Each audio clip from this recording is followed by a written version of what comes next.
या आओ एक काम करो, युद्ध पे चलते हैं, वहां जाकर के किला फतह करेंगे। किला तो फतह करना छोड़ दो, तुमने यार लिटरली ऑब्जेक्टिव अचीव नहीं कर पा रहे हो तुम। पहली बात तो अमेरिका बहुत बुरी तरीके से यहाँ फंस गया है दोस्तों, इस बात को मान लो और इस बात को समझ लो अच्छे से। ईरान से छुटकारा तो ये पाना चाहते थे ना, और फिर अमेरिका जब इनका साथ देने आ रहा है, अमेरिका कह रहा है कि भाई मिलिटरीली एक्टिव हो जाओ, तो ये भाग क्यों नहीं है? मतलब इतने टाइम से जो मोदी जी कह रहे थे, अब सारे के सारे उसी चीज पे घूम फिर के आ गए। अपनी जुबान कंट्रोल में रख, वरना डोनाल्ड ट्रंप भाई तेरी खाल उधेड़ देगा। और अगर डोनाल्ड ट्रंप खाल उधेड़ने में आया ना, तू साले खुद तो पिटेगा ही पिटेगा, तो आसिम मुनीर को भी पिटवाएगा। जय हिंद दोस्तों, मैं हूं एसपी अभिलाष और आप देख रहे हैं द जियोपॉलिटिकल डेस्क। जय हिंद दोस्तों, मैं हूं एसपी अभिलाष और आप देख रहे हैं द जियोपॉलिटिकल डेस्क। दोस्तों, यूएसए ने कभी सपने में भी नहीं सोचा होगा कि उसकी बाजी इस तरीके से उल्टी पलट सकती है। यूएसए जब इजराइल के साथ ईरान के ऊपर अटैक करने निकला था, तो उसने ये सोचा था कि भैया हर तरफ से सारा सपोर्ट बटोर लूंगा और हर उस कंट्री को जो मिडिल ईस्ट में है अपनी तरफ ले आऊंगा। लेकिन वहीं पे यूएसए की रणनीति में एक बहुत बड़ी खामी रह गई और अब कुछ ऐसा निकल के आ रहा है कि जिससे जो यूएसए के एलाइज थे वो यूएसए के खिलाफ हो गए, और ये ट्रंप के लिए सबसे बड़ा सेटबैक है। यहां तक कि दोस्तों ट्रंप की बत्ती गुल हो चुकी है। ट्रंप सोचने पे मजबूर हो गया है कि मैं क्या करूं, किस तरीके से अपनी जान बचाऊं इस पूरे युद्ध से बाहर निकलने के लिए। और दोस्तों इस समय अब ऐसा लगने लगा है कि ईरान अकेला नहीं है इस वॉर में। एक बहुत बड़ी कॉन्स्पिरेसी के तहत यूएसए को ला करके इस दलदल में डाल दिया गया और अब यूएसए फंस चुका है। यूएसए दोस्तों लिटरली इस तरीके से फंस चुका है कि ईरान अब उसे ना तो निगलते बन रहा है और ना ही उगलते बन रहा है। दोस्तों इंक्लूडिंग ट्रंप और उसके जितने भी एडवाइजर हैं, उनमें एक अलग लेवल की ही फ्रस्ट्रेशन आ चुकी है, और ये फ्रस्ट्रेशन दिखाती है कि किस तरीके से यूएसए फेल हुआ और मिजरेबली किस तरीके से यूएसए अब ईरान में फंस चुका है। और दोस्तों क्या हकीकत में इसके पीछे रूस और चाइना का हाथ है? क्योंकि एक बहुत बड़ी रिपोर्ट सामने निकल के आई है, और रूस और चाइना तो छोड़ो, वहीं पे पाकिस्तान ने भी ठेंगा दिखा दिया यूएसए को। आखिरकार ये हो क्या रहा है? दोस्तों आज की वीडियो में यही सब चीजों पे हम चर्चा करने वाले हैं, पर उससे पहले आप लोगों से निवेदन है कि वीडियो को लाइक कर दो, चैनल को सब्सक्राइब कर लो, बेल आइकन दबाना बिल्कुल मत भूलिएगा। दोस्तों ईरान और इजराइल का वॉर जब से शुरू हुआ है, तब से ही बहुत बड़े लेवल पे प्रेशर बना हुआ था यूएसए इजराइल के ऊपर कि भैया उन्हें अपने यहाँ पे ना ऑब्जेक्टिव्स अचीव करने। अब ये लड़ाई बहुत लंबी खिंच गई है, और अब तक ना तो इजराइल के ऑब्जेक्टिव अचीव हुए हैं, ना ही यूएसए के ऑब्जेक्टिव अचीव हुए हैं। इन्होंने खमेनी को मार दिया, लेकिन खमेनी को मारने के बाद भी आईआरजीसी ने कंप्लीट होल्ड ले रखा है ईरान का। ना तो ईरान की पोजीशन वीक हुई और ना ही ईरान के हमले कम हुए, बल्कि हमले और ज्यादा इंटेंसिफाई हो गए। दोस्तों जब यूएसए और इजराइल ने ईरान के ऊपर अटैक किया था, तो उन्होंने सोचा भी नहीं था कि ये वॉर इतना लंबा खिंच जाएगा। उन्होंने सोचा था कि हम जाएंगे, अटैक करके आ जाएंगे और हो गया काम खत्म, खमेनी चला गया, ईरान टूट जाएगा। लेकिन लिटरली ऐसा कुछ नहीं हुआ और इन्होंने और ज्यादा इंटेंसिफाई कर दिया अटैक। अब जवाब देने का टाइम था ईरान का। ईरान ने जवाब दिया, और ईरान ने बिना किसी डिस्क्रिमिनेशन के जवाब। ईरान ने इतना भयंकर जवाब दिया कि आसपास के जितने भी गल्फ रीजन के देश थे, उन सबके होश उड़ गए।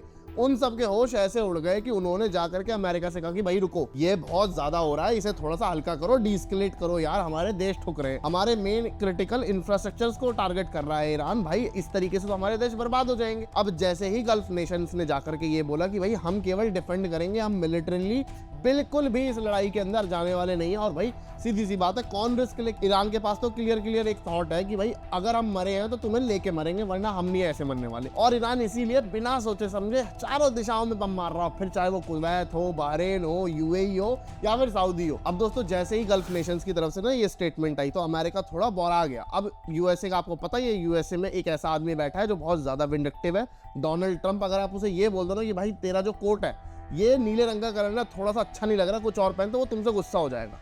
अब उसके ऊपर तो इन्होंने इतनी बड़ी बात बोल ली, और इन्होंने कहा कि हम मिलिटरीली पार्टिसिपेट नहीं करेंगे। तो भाई जो ट्रंप का राइट वाला TA है, वो बंदा आता है और स्टेटमेंट देता है, और ये लिंडसी ग्राहम आकर के ये बोलता है कि अगर कोई भी गल्फ कंट्री मिलिटरीली इस वॉर के अंदर इन्वॉल्व नहीं हुई तो उसके लिए कॉन्सिक्वेंसेस विल फॉलो। मतलब ये इतनी बड़ी स्टेटमेंट आके दे देता है डराने के लिए इनको। अब दोस्तों इतनी बड़ी बात बोल के चला गया, तो भाई इसका जवाब तो आएगा ही। इसका जवाब भी आया, लेकिन कोई इतना तगड़ा जवाब नहीं आया। सीधी सी बात है, सऊदी और यूएई ने अग्रेशन शो किया, लेकिन उन्हें पता है कि उनको यूएसए की जरूरत है, तो वो ज्यादा कुछ चढ़ के बोल नहीं सकते। यहाँ पे अब अमेरिका बहुत बुरी तरीके से फंसा हुआ है। और दोस्तों जितनी भी गल्फ कंट्रीज है, उन्होंने दो टूक जवाब दे दिया अमेरिका को कि भैया ऐसा है, सीधी सी बात, एक बात सुन लो। पहली बात तो ये कि तुम्हारा और हमारा जो भी रिलेशन है ना भैया, वो केवल और केवल बिजनेस से रिलेटेड है। या तो भैया तुम हमें हथियार बेचते हो और हम तुम्हें तेल देते हैं, सीधी सी बात ये है, बात समझ लो। इसके अलावा हमारा ना तो कोई मिलिट्री पैक्ट हो रखा है, और ना ही हमने कोई स्ट्रैटेजिक और नेटो जैसा कोई पैक्ट बना करके तुमसे उसमें ग्रुप में शामिल हो रखे हैं। तो भैया ऐसा है, हमें इसमें घसीटना कर दो बंद। और जैसे ही ये स्टेटमेंट आया, उसके बाद ना एक चीज क्लियर हो गई कि जो यूएसए ने अपनी हेजेमनी बना रखी थी ना, जो यूएसए का गल्फ कंट्रीज के अंदर इन्फ्लुएंस हुआ हुआ करता था, अब समझ आ रहा है दोस्तों वो बिल्कुल कम होता जा रहा है। और ये हो भी क्यों ना। पहली बात तो तुमने भैया सारे नेशंस को बिना मतलब में इनवाइट कर लिया कि भैया आओ एक काम करो, युद्ध पे चलते हैं, वहां जाकर के किला फतह करेंगे। किला तो फतह करना छोड़ दो, तुमने यार लिटरली अपने ऑब्जेक्टिव अचीव नहीं कर पा रहे हो। तुम अब जाकर के बार बार ये कहते फिर रहे हो कि भैया वॉर तो ओवर हो गई, बस कुछ टाइम की बात बची है, अगर ईरान कुछ नहीं करेगा तो वॉर खत्म। अरे तुम कुछ नहीं कर सकते। पहली बात तो ये अमेरिका बहुत बुरी तरीके से यहाँ फंस गया है दोस्तों, इस बात को मान लो और इस बात को समझ लो अच्छे से। लेकिन अब जो ये हरकत करी है ना यूएसए ने इनके ऊपर प्रेशर बनाने की, इसके बहुत ज्यादा बड़े रिपरकशंस आएंगे और यूएसए का इन्फ्लुएंस आने वाले टाइम में किस तरीके से यहाँ पे कम होने वाला है, ये देख करके अमेरिकन खुद चकित हो जाएंगे कुछ टाइम में। दोस्तों यहाँ पे ना आपके दिमाग में एक थॉट आ रहा होगा कि भाई जितनी भी कंट्रीज है, चाहे वो सऊदी अरेबिया हो, यूएई हो, बहरीन हो, कतर हो, कुवैत हो, ये सारी की सारी लड़ाई से भाग क्यों रही है? क्योंकि ईरान तो इनका भी दुश्मन है।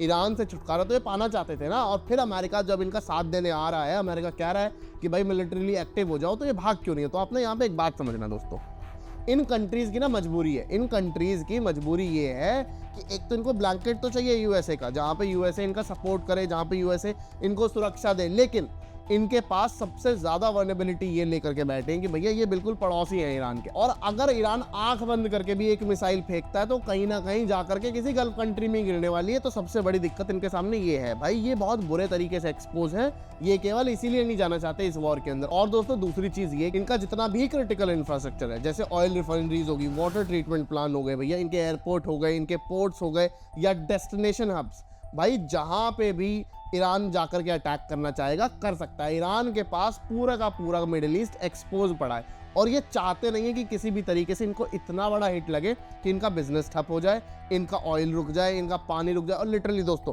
पानी का तो ये हाल है कि जितनी भी कंट्रीज हैं ये सैलिनेशन प्लांट्स खोल के बैठी हैं। अगर ईरान ने इनके ऊपर अटैक कर दिया और इनके इन प्लांट्स के ऊपर अटैक कर दिया जहां से पानी को ट्रीट करते हैं, तो भाई 3 से 7 दिन से ज्यादा का ना इनके पास रिजर्व नहीं होता, ये सारे के सारे प्यासे मर जाएंगे। भूख तो बहुत दूर की बात है, अमेरिका पूछने भी नहीं आएगा कि भैया पानी चाहिए या नहीं चाहिए, बल्कि अमेरिका पानी बेचने आ जाएगा। अमेरिकन कंपनीज झोला लेकर के आ जाएंगी कि भैया हमसे पानी खरीद लो, हम बेचेंगे तुम्हें। और दोस्तों सबसे बड़ी दिक्कत ये कि गल्फ कंट्रीज जितनी भी बड़ी बन के बैठी हो, पर इनकी इकोनॉमी हार्डकोरली डिपेंड करती है ग्लोबल इन्वेस्टमेंट पे। अगर ग्लोबल इन्वेस्टमेंट आएगी तो भैया इनका धंधा पानी चलेगा, वरना इनका धंधा पानी बिल्कुल ठप है, सीधी सी बात ये है। लेकिन अगर यहाँ पे एक वॉर हो जाती है और ये सारी कंट्रीज एक वॉर के सिचुएशन में आ गई या फिर वॉर में इन्वॉल्व होगी, तो भाई कोई पागल है जो इनके यहाँ पे आकर के अपना पैसा डालेगा? फिर तो कोई नहीं आएगा, ना तो कोई इन्वेस्टमेंट लेकर के आने वाला है और ना ही कोई सामान खरीदने आने वाला है। सामान तो बात जा ही नहीं सकता। स्ट्रेट ऑफ हॉर्मुज को तो पूरा का पूरा ईरान चौक करके बैठा, और हवाई जाना बहुत महंगा पड़ता है, तो कोई ऑप्शन ही नहीं है। और दोस्तों यही रीजन है कि ये सारी की सारी कंट्रीज जितनी भी हैं ये अभी ट्राई कर रही हैं कि इस भाई युद्ध का ना अंत किसी तरीके से डिप्लोमेटिक तरीके से निकाल लिया जाए। मतलब इतने टाइम से जो मोदी जी कह रहे थे, अब सारे के सारे उसी चीज पे घूम फिर के आ गए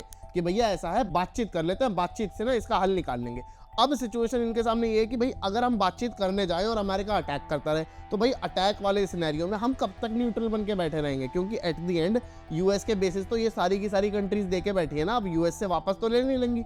क्योंकि अगर इन्होंने मान लो यूएस से बेस वापस ले लिए तो यूएसए भाई इस चीज को याद रखेगा, और भले अब इनको कुछ बोले या ना बोले, लेकिन आने वाले टाइम में इनके लिए जीना आराम कर देगा यूएस। और यूएस को झटके पे झटका लगा जा रहा है, क्योंकि एक तो भैया इन्होंने गल्फ नेशंस ने कहा कि भैया ऐसा है, हम तुम्हारी लड़ाई में इन्वॉल्व नहीं होंगे, और दूसरी तरफ खमैनी के बाद जो इनका नया लीडर चुना गया है, जो अब इनका ईरान वालों का सुप्रीम लीडर बना है, उसको जाकर के शहबाज शरीफ कांग्रेचुलेट कर रहा है। दोस्तों आप ना हिंदुस्तान टाइम्स का आर्टिकल देखो, यहाँ पे क्लियरली मेंशन है कि Shehbaz Sharif congratulates Mojtaba Khamenei on supreme leader role in a move against Pak ally US amid Iran war. मतलब एक यूएस का एलाई पाकिस्तानी एलाई, मतलब मैं तो एलाई भी नहीं बोलूंगा, मैं तो लिटरली बोलूंगा पालतू कुत्ता यूएस का, जिसको यूएस अब तक खिलाता आ रहा है, पोसता आ रहा है, पालता आ रहा है भैया, उसने जाकर के ये बोला यूएस के दुश्मन को भैया बहुत बहुत मुबारक हो, आप सुप्रीम लीडर बन गए।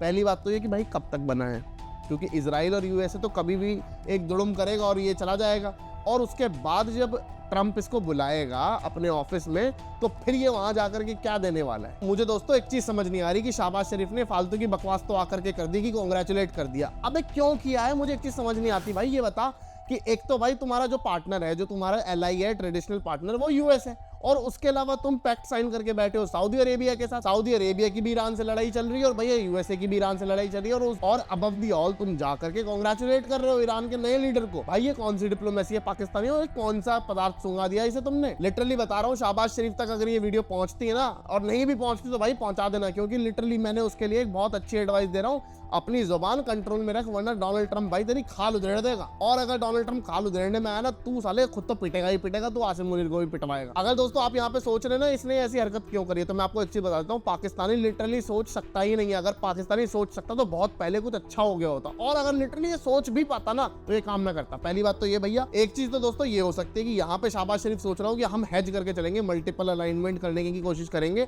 यूएसए से भी बना लेंगे, ईरान से भी बना लेंगे क्योंकि पड़ोसी है। पर ऐसा पॉसिबल नहीं है, क्योंकि अमेरिकन ने अगर कल को एक सीटी मार दी ना, ये उछलता हुआ उनके पास जाएगा कि मालिक हाँ ठीक है, अब हड्डी बैठेंगे मालिक, अब कुछ दे दो, अब मैं आ गया हूँ।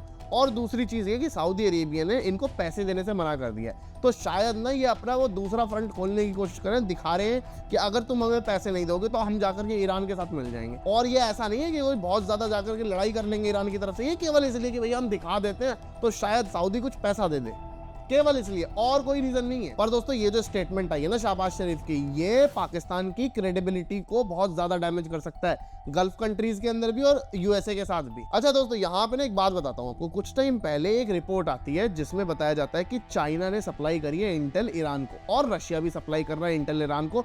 चाइना ने फुल एचडी वाली फोटोग्राफ्स जितने भी यूएस बेस हैं मिडिल ईस्ट में, उन सब की प्रोवाइड करवा दिया डेटा, पूरा का पूरा डेटा चाइना ने ईरान को प्रोवाइड कर दिया कि भाई इनका फलाना यहाँ खड़ा है, ढिमकाना यहाँ खड़ा है, जाकर के ठोक दो। दोस्तों यहाँ पे ना एक चीज समझना, ईरान ने जितने भी हाई वैल्यू एसेट्स को ठोका है यूएसए के, जो यूएस के बेसिस है मल्टीपल कंट्रीज के अंदर, उनका डेटा ईरान के पास आया कहाँ से, उसको प्रोवाइड करवाया चाइना और रशिया ने। लिटरली दोस्तों फुल एचडी के अंदर फोटोग्राफ्स आई हैं, लोग चकित हैं ये देख करके कि भाई इस लेवल की फोटोग्राफ्स, वो भी एक सैटेलाइट से, मतलब इतनी क्रिस्टल क्लियर फोटोग्राफ्स आप निकाल कैसे सकते हो। इस कैपेबिलिटी ने यूएस को भी सन कर दिया। यूएस सोच में पड़ गया कि भाई अगर इस लेवल का ये फोटोज निकाल रहे हैं तो लिटरली इनके पास कितना इंटेल इन्होंने ईरान को सप्लाई किया होगा, और यही चीज भारी पड़ी है यूएसए के ऊपर। और दोस्तों केवल यही नहीं, एनालिस्ट का तो ये भी मानना है कि जो यूएसए आकर के फंसा है ना ईरान में, जो अपने ऑब्जेक्टिव से भी मेट नहीं कर पा रहे, इसके पीछे सबसे बड़ा रीजन केवल और केवल रशिया एंड चाइना है। वो लोग बहुत ही क्लियर तरीके से इस वॉर के अंदर इन्वॉल्व हैं, डायरेक्ट इन्वॉल्वमेंट नहीं दिखा रहे हैं, पर इनडायरेक्टली बहुत ही अग्रेसिव इन्वॉल्वमेंट दिखाया उन्होंने अपना। मतलब यहाँ पे दोस्तों रशिया और चाइना की आप ब्रिलियंस देखो कि इन्होंने डायरेक्टली कोई कन्फ्रंट्रेशन भी नहीं किया यूएसए से, और यूएसए को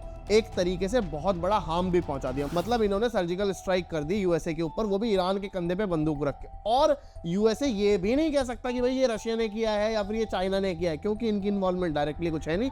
और इंटेल सप्लाई तो खैर हर कोई करता है, क्योंकि हमें भी पता है ऑपरेशन सिंदूर के अंदर पाकिस्तान तो केवल नाम के लिए था, लड़ तो हम तुर्की और यूएसए से रहे थे। और दोस्तों ये जो रिपोर्ट बाहर आई है, इसने एक चीज क्लियर कर दी है कि क्या रशिया और चाइना ने जानबूझ करके यूएसए को इतनी लंबी वॉर में फंसाया, और क्या उनका आगे का प्लान ये है कि यूएसए को यहाँ पे जकड़ के रखें। क्योंकि जिस तरीके से यूएसए फंसा हुआ है इस वॉर के अंदर, यूएसए चाह के भी बाहर नहीं निकल सकता, क्योंकि अब यूएसए के अंदर उनके बॉडी बैग्स भी उनके घर पे पहुंचने शुरू हो गए हैं, और उसके अलावा यूएसए के ऑब्जेक्टिव भी मीट नहीं हो रहे। मतलब दो चीजें यूएसए ने सोची थी कि वो हासिल करेंगे यहाँ से, एक तो उनके लोग नहीं मरने चाहिए, पहली बात तो ये, और दूसरी बात ये कि भैया वो अपने ऑब्जेक्टिव यहाँ पे हासिल करके ही रहेंगे। पहली बात तो ये, अब इनके बॉडी बैग्स भी इनके घर पे पहुंच गए, और दूसरी चीज ये है कि भैया इनके जो ऑब्जेक्टिव है वो अभी तक मैट नहीं हुए, और दूर दूर तक ये अपने ऑब्जेक्टिव के आसपास नहीं है। मतलब ये ईरान के ऊपर कब्जा कर नहीं सकते। दूसरी तरफ दोस्तों आईआरजीसी यूएसए वालों को ये कह रही है कि तुम बूट्स ऑन ग्राउंड तो करके दिखाओ, हम तो 10 साल से इस चीज का वेट कर रहे थे। यहाँ पे दोस्तों एक बात समझो, अगर यूएसए इस वॉर में इन्वॉल्व रहता है तो एक तो ये वॉर बहुत ज्यादा कॉस्टली होगी और बहुत ज्यादा लंबी होगी। तो सोचने वाली बात ये है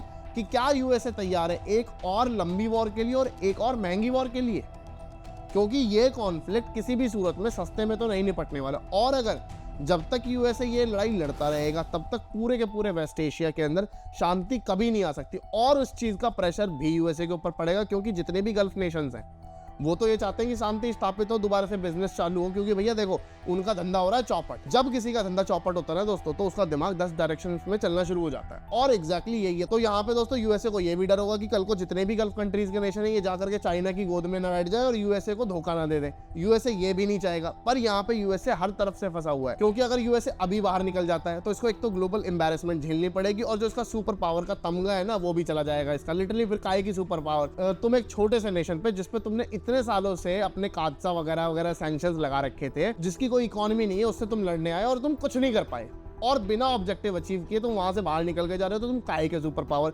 और दूसरी तरफ अगर रुका रहता है तो भैया बहुत ज्यादा बड़ा नुकसान होने वाला है यूएसए का, और मुझे लगता है यहाँ पे यूएसए को जानबूझ करके फंसाया गया है। यहाँ पे दोस्तों मुझे आप बताओ, आप लोगों को क्या लगता है क्या ये रशिया और चाइना का बहुत बड़ा षड्यंत्र था यूएसए के खिलाफ? इसलिए यूएसए को इस लड़ाई के अंदर शामिल किया गया और उसको यहाँ पे ला करके खड़ा किया गया ताकि यूएसए एक और बड़े वॉर के अंदर फंस के रह जाए। दोस्तों आप क्या सोचते हैं? अपना जवाब कमेंट्स में देना बिल्कुल मत भूलिएगा। मैं मिलता हूँ आपको अगली वीडियो में, तब तक के लिए जय हिंद, वंदे मातरम, भारत माता की जय।